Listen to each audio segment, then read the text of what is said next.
we're going to be starting with the Clothesline Project. So I'll pass it along to Dr. Lick today. Thank you. Hello, everyone. Before we begin, I would like to introduce today's student ambassador, Nicole Fabian Pena. She is a senior who is graduating with a double major in psychology and criminal justice and a minor in forensic anthropology. She's passionate about social justice and helping others in any way she can. After graduating from Adelphi, she will be pursuing a career in law and will be attending law school this fall. Welcome, Nicole. Thank you so much for that wonderful introduction. I would like to welcome you all to tonight's wonderful event. This past fall semester, I was the Vice President of Programming for my sorority, Delta Phi Epsilon. And in DeFi, we hold 3 philanthropies near and dear to our hearts, one of which being the Cystic Fibrosis Foundation, for which we hold various fundraising events throughout the year. Because of COVID, our biggest event, the 60 Fibrosis Gala, had to be completely reconfigured to be held virtually, which brought along many challenges, as one could imagine. But we didn't let that stop us. As VP, me and my team did everything we could to make this event a success. From using art to create attention-grabbing flyers to coordinating social media challenges and campaigns, as well as making a promotional video that helped promote the event, giving people an insight as to what cystic fibrosis is and why we are fundraising for the Cystic Fibrosis Foundation. If it wasn't for art, we wouldn't have been able to make this event such a huge success and raise over $7,300 for the Cystic Fibrosis Foundation. But enough about me. I would like to now introduce our presenter today, Dr. Stephanie Lake. Dr. Lake is the director of the Criminal Justice Program and faculty member in the Department of Sociology. Over the past 19 years, Professor Lake has served as an advisor to many student organizations on campus and runs the Criminal Justice Club at Adelphi, which hosts 3 to 5 events per semester, many involving the arts as a way for students to challenge injustice in the criminal justice system and inequality in the global system more generally. Past examples have included an annual Clothesline Project, fair trade fashion shows, hosting Sundown Town workshops, organizing with the Yes Men, and participating in flash mobs to bringing attention to the 25th anniversary of the industrial disaster in Bhopal, hosting the director and producer of the documentary Every Mother's Son, and collaborating with dozens of other programs, clubs, and organizations, both on and off campus, including participation in Chalk Up and the Fall Arts Festival. Welcome, Dr. Lake. Hello, hi everyone. Thank you for coming. I'm glad it's a small group today. For those who don't know, we do the Clothesline Project every year except last year, bizarro year. And we've been outside. There's a couple students on here who have been outside with me. You can tell by my voice. RG was outside with me today since we were out since 10:30. So it was a little windy and we're a little exhausted. But I really want to raise awareness about this event that is not just in the United States, it's around the world. And it's been going on since 1990. Started on Cape Cod in a bunch of women sitting around talking, and they learned the Cape Cod Women's Defense Agenda, learned a horrifying statistic that in the same year that we learned that 58,000 young people were killed in the Vietnam War from the United States, 51,000 women were killed by men that claimed they loved them. So this statistic, one statistic motivated them. They were like, this is nuts. We got to bring attention to this. And the younger folks on the Zoom today may not realize how much has changed since the 1990s. You all know I worked at a rape crisis center in 1990, unrelated to this, out in California, when the term itself was being redefined in such a way that we had new terminology. Date rape, acquaintance rape did not exist until the late 1980s. And I know that's bizarre for some of you all to think, because you know from your criminology classes that the majority of sexual assaults are by someone you know and trust. And it makes sense when you get into the theory of it. But at this point in 1990, these women were, trying to bring attention to something that was clearly an issue that had flown. Essentially, the Clothesline Project is a visual display of statistics, art, poetry, anything anyone wants to express, either about something they themselves experienced, a loved one experienced, or about an issue in general. Each shirt is made by either a survivor of violence or by someone who lost a loved one to violence or who wants to speak out about a particular issue. Each color, the color of each shirt represents a different type of violence. And I'm going to share my screen so that you all can see. Oh, someone has to make me host. Sorry, RG. Okay. And the purpose is obviously to increase awareness of the impact of violence and abuse, to honor survivors' strength to continue, and to provide another avenue for them to courageously speak and to break the silence that often surrounds their experience. Okay, so I'm going to share my screen so y'all can see. The students that were there today know what these colors stand for, but the rest of the audience might not. Oh, I can't optimize. Oh, well. Hopefully y'all will be able to see what I'm about to share. I don't know how to get rid of that. Okay, what do the colors represent? I don't know. I want to move this out of the way.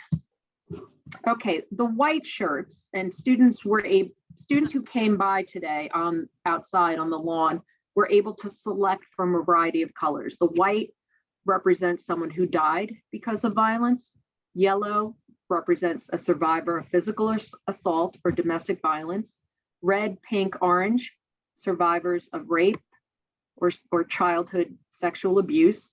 Blue or green, survivors of incest or childhood sexual abuse. Purple, someone attacked because of their sexual orientation. Brown or gray, survivors of emotional, spiritual, or verbal abuse. And then finally, black, someone disabled as a result of an attack or someone assaulted because of their disability. And I know, it's hard to imagine that someone would be assaulted for that status, but you would be surprised. Every shirt on display in the Clothesline Project today and in the 15 years since we started doing this represents either a personal experience of the creator, but it also may represent a loved one, or as I stated before, a student who wanted to express how they felt about someone they knew, someone they loved, or someone that is in the news.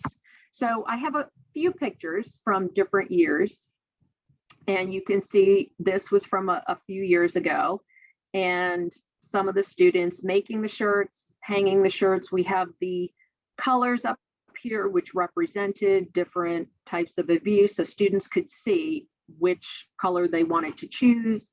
We had artists who made these beautiful paintings.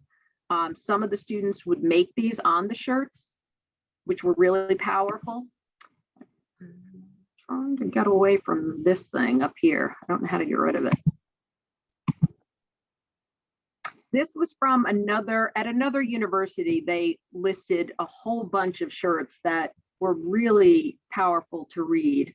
And I thought about making a website like this for Adelphi, just to highlight some of the unbelievably powerful shirts that, again, some students just wrote a couple of words, others had drawings, they talked, sometimes they called out their abuser. So I would like to put together one of those for our students. There's something behind here that I'm trying to get at. Oh, there we go.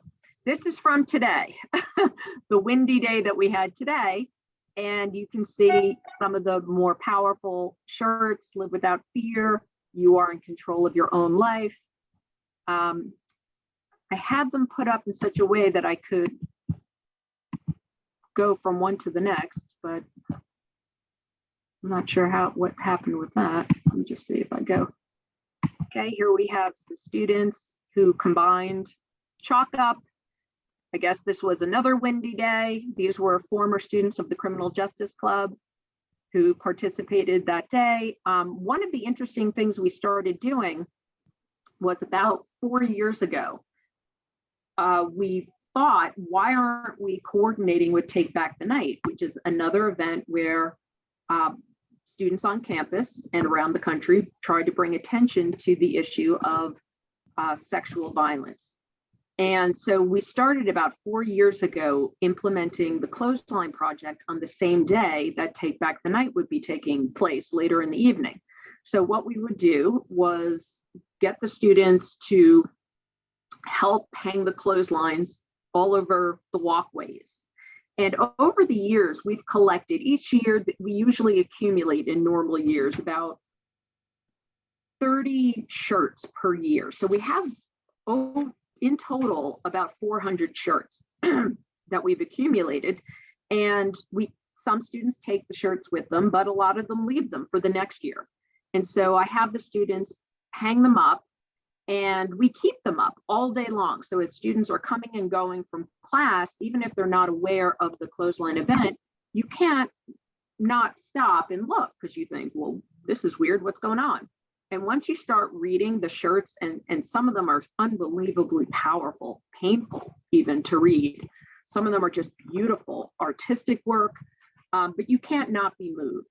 And that was one of the purposes of doing this event, was not only for survivors themselves and for allies of survivors to take the power back by expressing themselves and then hanging the shirt and turning their back on this abuse, but also to educate the community about issues that have been going on. And if you spend some time today, how do I get to my arrow over here? I guess I'll do it this way. I thought there were some pictures that just, today is cell phones, you can take amazing photos. This was I guess you'd call this some sort of I don't know what you'd call this, but I thought this was kind of a beautiful picture. Okay, moving along. Got this picture over here, which I thought was also, obviously this was a calmer day than today. My poor students spent all day hanging shirts that were flying off of the clothesline, and they stuck it out though. But I'm proud that we have so many students who showed up today and that came to support us, and that we had Nicole, who agreed to serve as our student ambassador. And I'm gonna put it back to Nicole now. And follow us on Instagram at Artivism for Shared Humanity, or simply Google Artivism and Adelphi, and it should pop up. We're also hosting an open call for art installation for our creative thinkers on our Instagram. If you would like to get more involved in this year-long initiative, please contact Stephanie Lake or Carolina Cambronero. I would like now to ask if there are any questions for our artivist. Please use the raise hand function on Zoom at the bottom of your screen, unmute yourselves, or ask questions in the chat box.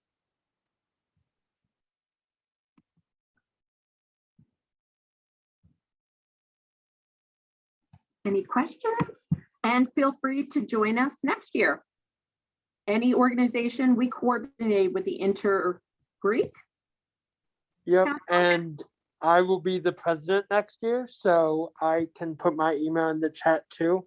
And yeah, we literally coordinate with anyone. Like just today, I was coordinating with the site club to do a tie-dye event maybe once everyone's back on campus. So literally anything. We're easy. We're pretty, this is an annual event, and it's narrowly focused on interpersonal violence, but the Criminal Justice Club overall does a lot of events. That one, so I'm going to leave that one up. And somewhat, I don't know, it's not only a powerful image, but it just brings a sense of peace and calm in a very turbulent time. And to know that there are so many good people on this campus and beyond, anyone could come in and join us, that were willing to come and help today, just really, really warms my heart. So I want to thank you all. If there are any questions, you can email me, or you can email Charles or if you're interested in any additional Artivism events, please let us know. I wanted to say only that it's unfortunate that it didn't take place last year. Of course, it couldn't have, and even this year, it couldn't be as strong as it was the other years because it was something that really helped those that have experienced something like this to speak out. So that worries me a bit that they, if there are, individuals that could have found some peace throughout this or support, they couldn't. And maybe if we had a more virtual forum, I don't know. Well, actually, I found a few that adapted. We wanted to do it in person because, there was a lot of students expressed to me that they really wanted to get on campus. So we decided to do it live. But I found a lot of universities did do a great job. And so if we can get some of our more graphically design inclined students to help post those and create a website, we can not only have that as an alternative for those who can't make it to campus, but I think it's a great idea to do it in combination, an in-person one, and then we can post the shirts that were made. And we had at least, how many shirts were made today, Charles? Even with a campus that is, there are quite a few. I can't remember how many, but I do know that there were quite a few people who went inside because they're so windy, and made a shirt, and they were very powerful.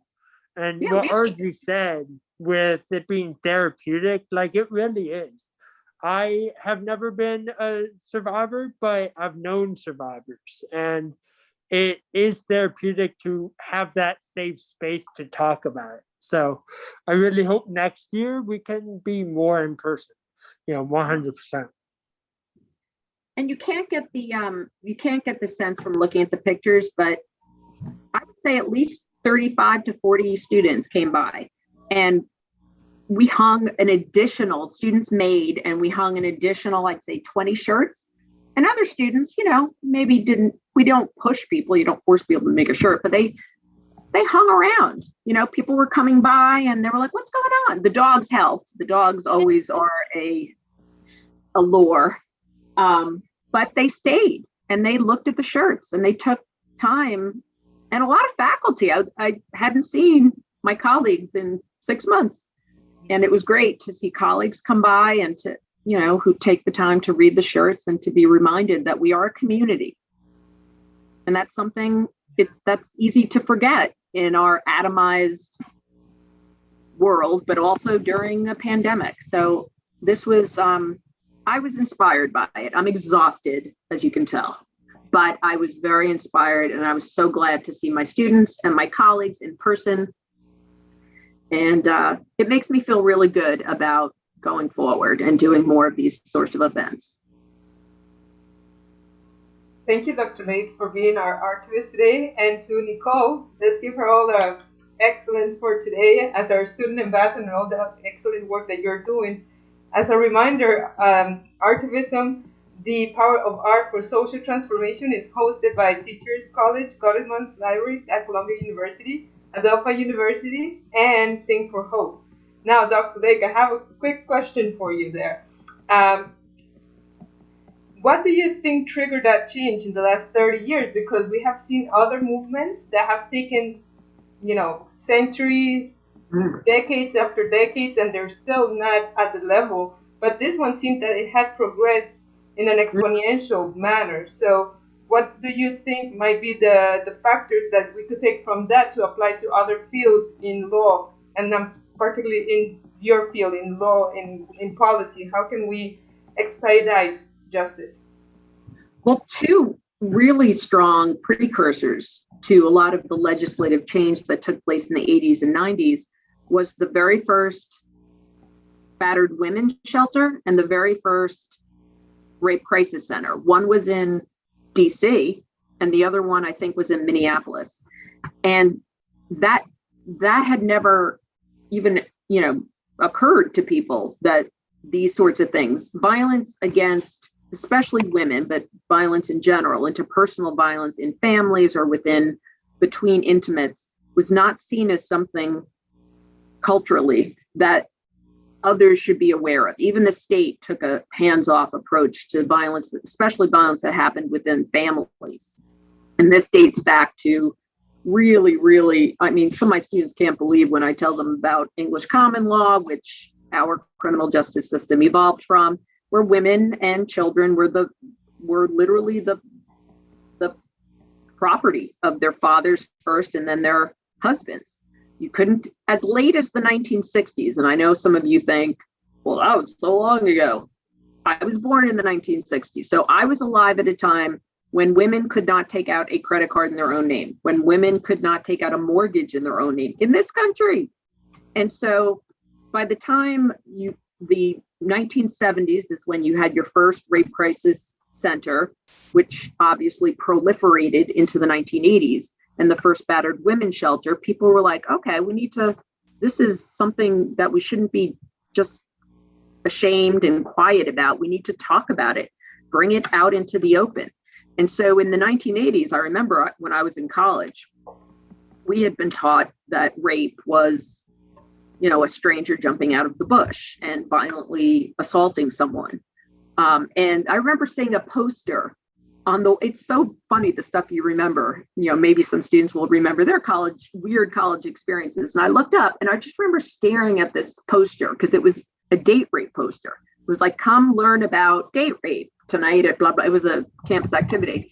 And I just stared at it because it was cognitive dissonance. That term was not in the lexicon. I was like, date rape? How can you rape someone you're dating? And then I was like, oh, one of those I'm an idiot moments, because you're socialized to think in a certain way. And until someone shares with you a different perspective, the sociological imagination to look at something differently, you don't know. So in the 1980s is when you started to get campus, student groups, activist groups, not only the proliferation of rape crisis centers, like I said before, SART, that was huge. Before that, you would have just random police officers who were interrogating women who had been sexually assaulted, who were not trained in understanding victimology and not trained in understanding the specific issues and why people hesitate to report, and why, you would have all the stuff that we still hear sometimes about, like, well, what were you doing out with this person? Why were you drinking? What were you wearing? You still, every once in a while, you hear some ridiculous thing about a judge throwing a case out because of what a woman was wearing. Or, why were you involved with this person? So as awful as those anecdotal stories today are, they were the norm back in the 70s, pre-80s. But things started to change. It's always an interesting dynamic. What goes first? Does culture change and then law follows? Sometimes that does happen. Sometimes the law changes and the culture follows. We saw that with a lot of civil rights legislation, right? People who like to whitewash, or literally, but a lot of people who love to talk about Martin Luther King Jr. don't realize that he was really, really unpopular when he was making those speeches and when he was a figure, because the culture hadn't changed yet.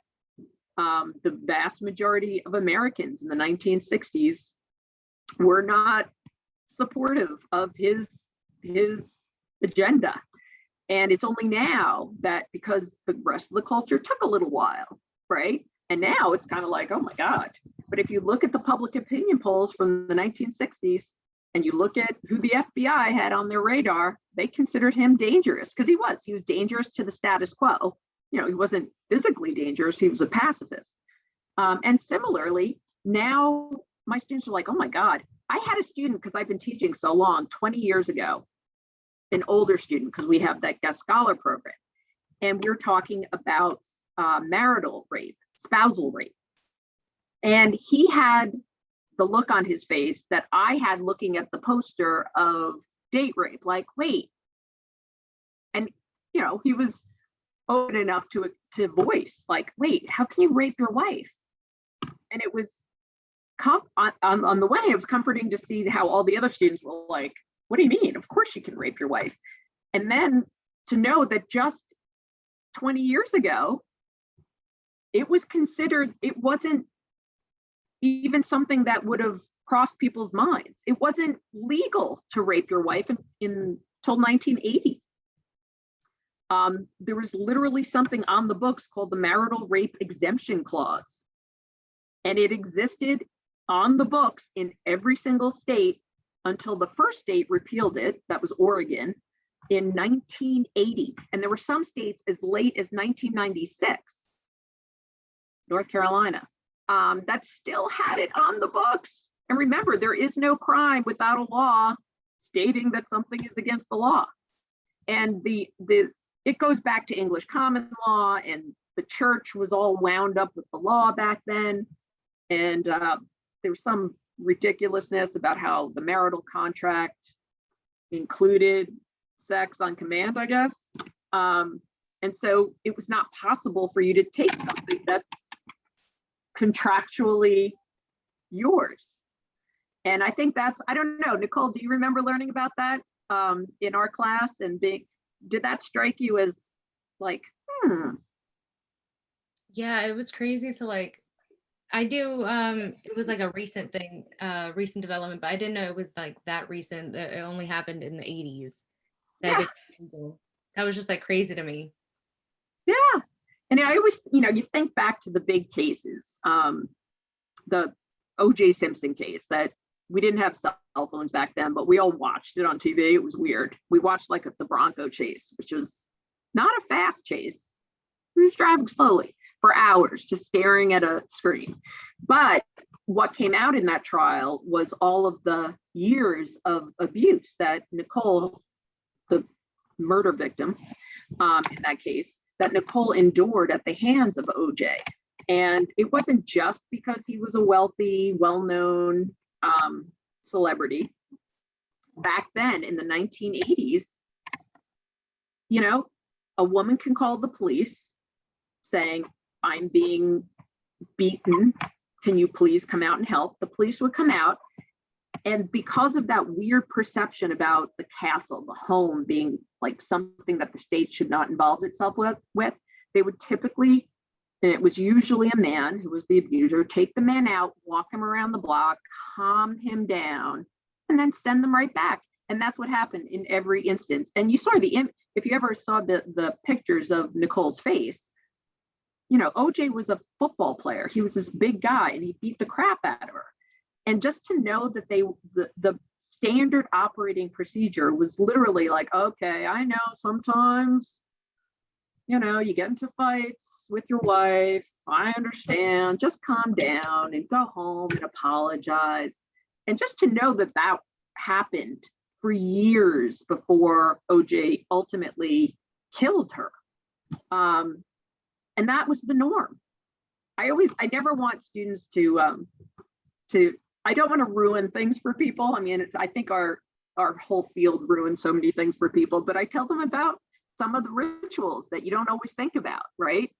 As a little girl, you think about, some little girls might think about their wedding.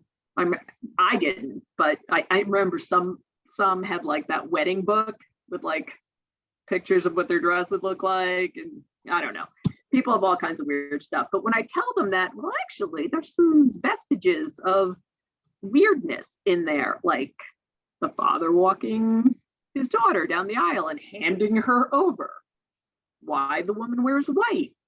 And then talking about the dowry. I remember I asked my dad the other day, Papa, as some of you know, my dad. I'm like, hey, Dad, that, can I have my dowry since I never got married? And he just looked at me, blank stare. It was me cracking a joke. Because back in the day, you had to it's like, okay, you're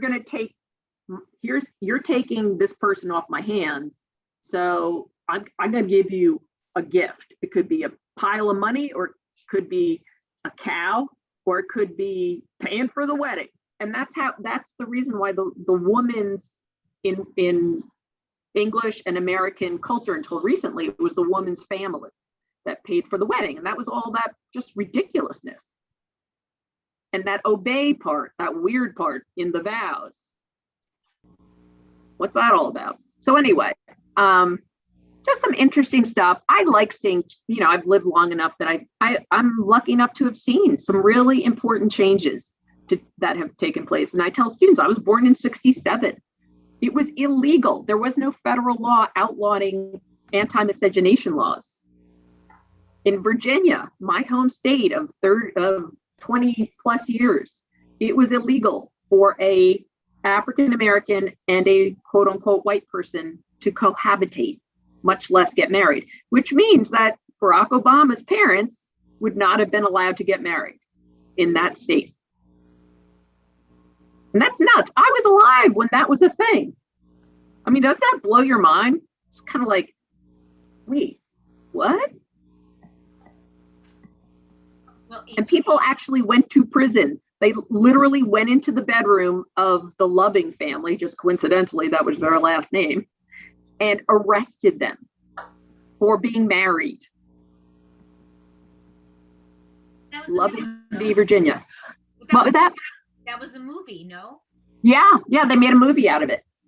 And that was the case that changed the federal law. And as you guys know, federal law supersedes state law. And most law is local, but on really important things that affect civil liberties or fundamental rights, the federal government steps in and says, no. States, no. You can have your fun and do whatever you want, have your own legal codes up to a point. Alabama, I'm looking at you. And so, finally, the federal government was like, this is kind of ridiculous that this is still a thing. And we're seeing changes now with laws about sexual assault, which were obviously designed to prioritize the hierarchy, male hierarchy, and downplay. There was only certain types of rapes that were considered quote unquote legitimate. And that's changed dramatically. Thank goodness. I think about all the people who lived in pain and never were able to speak out or get justice. What do you think of the Me Too movement? What changes is that bringing about? Oh, huge. Yeah, the Me Too movement has been huge. And again, that was just amplifying. Thankfully, you had Hollywood folks, but also social media, letting people know that, yeah, this happened to me too. And I think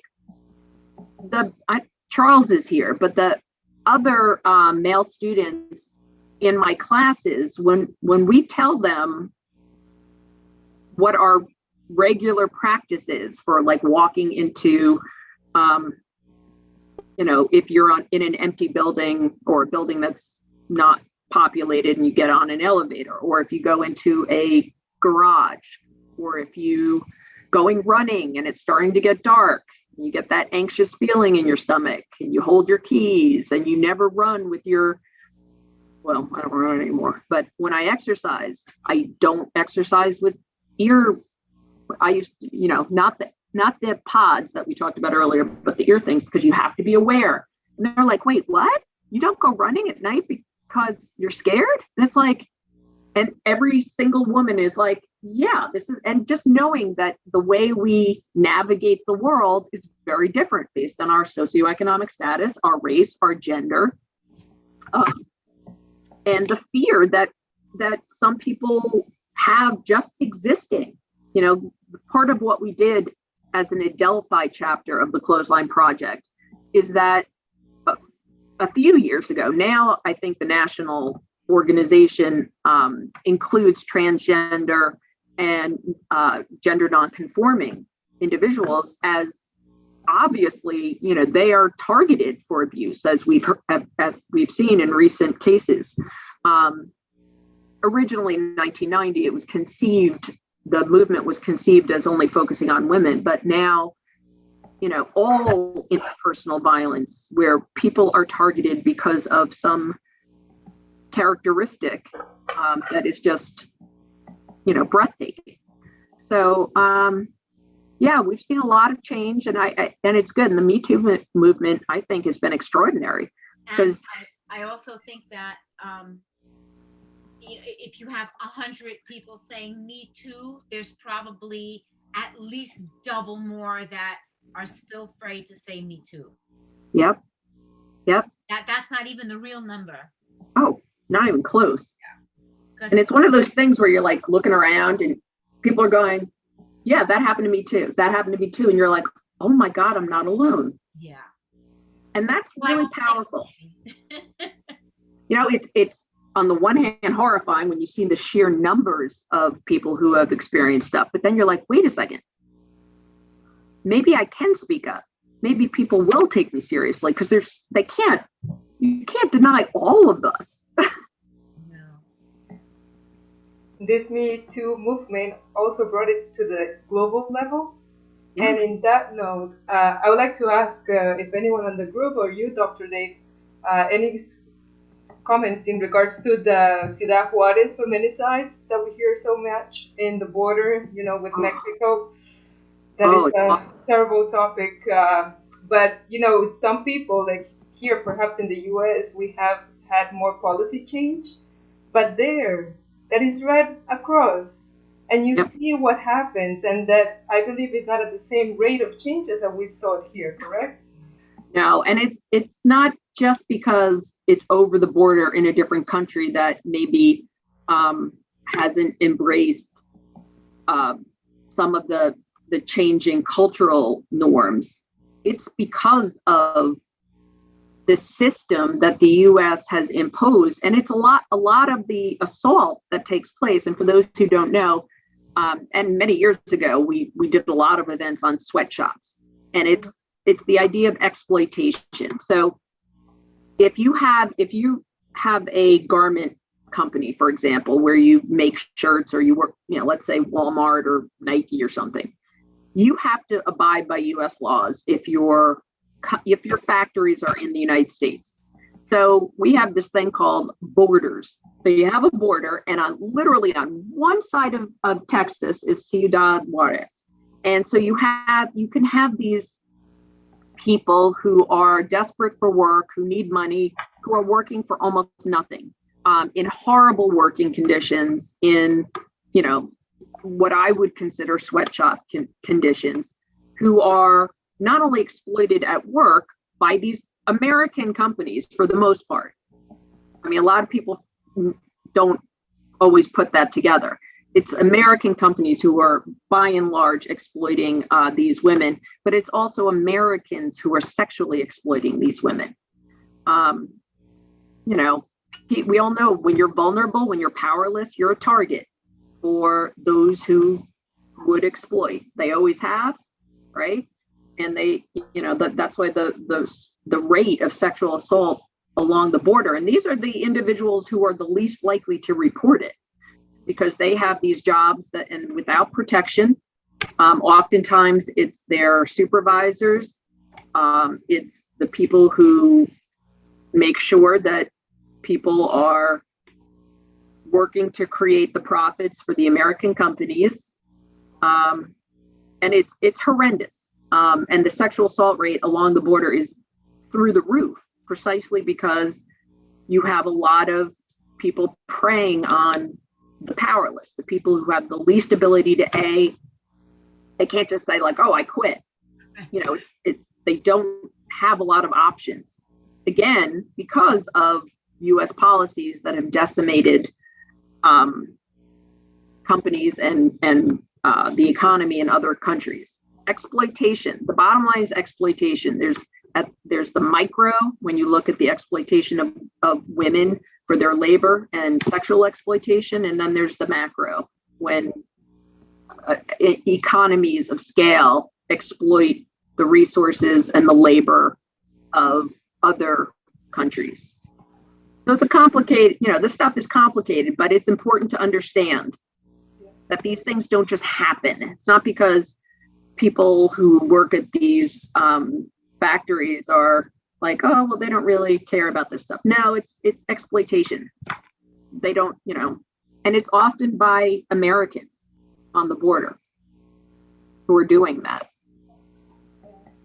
It's the systems, and that's what we're trying to bring to conversation with this platform.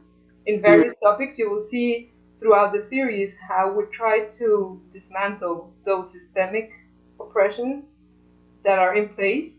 So, Dr. Dave, probably as another little question for you, how can we, among the many that you have given us today, just one takeaway to start breaking down those systemic legislatures or situations that put people in those positions? Yeah. From your experience as civilians with the power that we have, what can we do to start, breaking all this down? Well, one of the things we did back then, and it's hard because these are, I mean, we tried to use the power of the purse by not, and one of the things we discovered, there are no mainstream labels that when you go to buy clothes, that do not at some point in the production process use sweatshop labor. They get around doing it by, they give a contract to a quote unquote reputable law abiding company that then outsources it in another country, or in the United States, they'll outsource it to the border. And so what we had to do, and we did the research on this, it was tough, finding what's called fair trade clothing. And it's obviously more expensive because it's not easy to find. American Apparel was the only quote unquote mall store that had fair trade, but they had other problems that we found out about later. So it's very difficult I had to buy everything online back then for the Fair Trade Fashion Show. And so there's the power of the purse, and we're seeing that right now with what's happening in Georgia. I think we're at a tipping point in a lot of ways, not only with racial justice and sexual exploitation and changes in perceptions of who a victim can be and what a human is deserving of. But also we're seeing an inflection point with corporations realizing that they're going to lose business unless they change. We're seeing it in Georgia with the voting ridiculous laws that are disenfranchising millions of people in the South, and companies are taking a stand. They took the Major League Baseball took the World Series and the All-Star game out of Atlanta because of that ridiculous law. And guess what? You want to see people change. When you attack their pocketbook, that's going to make a difference. So, corporations are not people, despite what Mitt Romney once said. But they are run by people who understand that the market also involves their image, and they want to sound like they're actually on the right side of history. So that's one of the ways you can do it. Write letters, call your Congress people, complain if a company is advocating or using sweatshop labor. It took us months to do the research on all of the different major brands, because they have plausible deniability, because they're like, oh, well, we hired out to these reputable organizations who followed the law. And it's like, well, if you know that they outsource, once it goes down, it's a race to the bottom, basically. So it's difficult to do. It's not easy, but you can vote with your wallet, and you can make your voice be heard and say you're not going to shop at certain places. That's what happened with American Apparel, which was fair trade, but it also had some issues with sexual exploitation. Some of the women that worked in those stores were treated horribly. And so people stopped buying their stuff. That's one way you can make change and educate each other.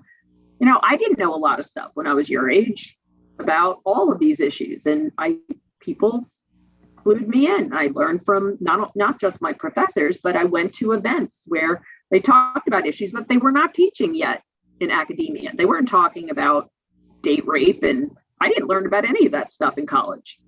That came about because there were individual groups who, moral entrepreneurs, you remember that term, who wanted to get everyone's attention and say, listen, this is a big problem. Pay attention. And you're like, oh my gosh, how did I not know about this? Wow. Good old fashioned boycott. Yep. Boycotts. I mean, look at guys. I know it seems like we're pulling teeth to get change. Without the Black Lives Matter movement that was poo-pooed by so many. Remember, the Black Lives Matter movement began in 2012 as a response to the Trayvon Martin incident, horrific murder. And that organization was written off so many times by the media, like, oh yeah, they're cool to be out protesting. None of what just happened this week with the Derek Chauvin trial would have happened without the Black Lives Matter movement. And a sea change in how people perceive racial injustice. I mean, it's like literally 5 years ago, people were like, oh, this is, it's just the loudest people in the room, and they're making a big deal out of something that's really not a big deal. It's a few bad apples. And now public opinion polls will show you most people support the Black Lives Matter movement. They're like, oh, okay, now I get it. So organizing makes a difference. Get the word out.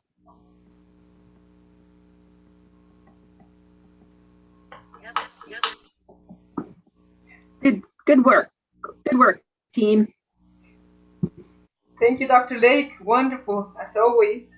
A pleasure to have you. Thank you. Thank sharing all of you. this food for thought, or thoughtful and provoking ideas.